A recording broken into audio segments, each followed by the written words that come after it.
Very much, everybody. Have a good weekend. Well, that was President Obama wrapping up his nuclear security summit, over 50 nations. And some of the highlights, some of the bullets, President Obama saying that they have removed most of the world's deadly nuclear materials, all highly enriched materials from 50 sites, 30 countries, would equate to 150 nuclear bombs. The goal, of course, would be that nuclear weapons never get into the hands of terrorists.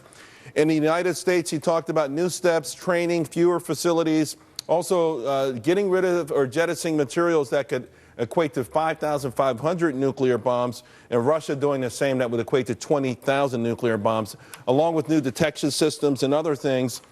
I want to bring back the panel here and I've got General Robert Scales, Waleed Ferris, Jillian Melcher, Carl Higbee, who's been on this set, wants to jump in here and talk about this. Lisa Booth with us as well, and some observations about that Obama made about the appearance of America and the rest of the world. We also have Vince Colonnese with us as well. But I want to go to you first, Waleed, because you and I, we discussed right leading up to this, perhaps this summit, mentioning some of the ideas of Donald Trump, and sure enough, President Obama said it's been mentioned sort of in the halls, if you will.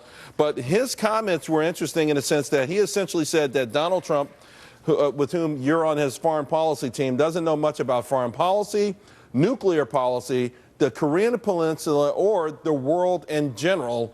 And it sounded like he would be an absolute catastrophe for all of the work and goodwill that has been built up around the world, particularly around this issue. What do you say to that? Well, I would reverse the statement and see what Senator Obama knew about world politics, about ethnic conflict, about nuclear situation in 2008, just before he enters the White House. And of course, Mr. Trump knew much more about. I don't want to enter the politics. What I understood from his State of the Nukes worldwide is that he's talking about the management of what has been agreed upon by people who had the intention. That's 90% of the planet.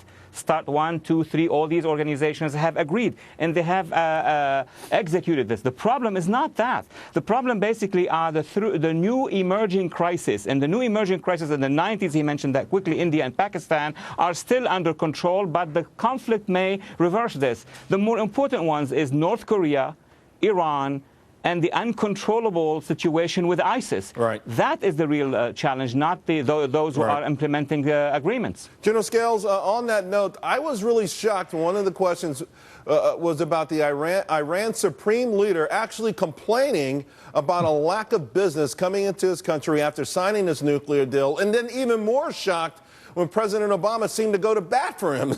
Okay? He said, listen, he said that they were actually carrying out their end of the bargain, that they were following the letter of the agreement. I mean, just superlatives about the actions of Iran when everyone else is saying it's pretty obvious why business isn't going there. These guys have been off the chain. They've been nuts before and even more so after the signing. Let's just look at the technology that the Iranians are exploiting. They are continuing to test an intermediate-range ballistic missile capable of lifting a ton worth of payload. What is that? About a 50 to 60 kiloton nuclear weapon to a range of 1,100 miles. The distance from the western launch areas in Iran to Tel Aviv is 980 miles. What Iran is doing is a blatant program with the intention of dominating militarily in the Middle East, facing down Israel, and God forbid attempting to strike Israel with nuclear weapons. Business doesn't count in this. I don't think the Ayatollah cares about business. What he cares about is his religion and his passion with controlling the Middle East. It's just that simple, Charles. All right, guys. Again, President Obama just finishing up his comments on the Nuclear Security Summit. We want to go back into this because there are a lot of issues that were brought up, extraordinarily important. Foreign policy, one of the key issues in this election, keeping us safe and keeping nukes from ISIS. We'll be right back.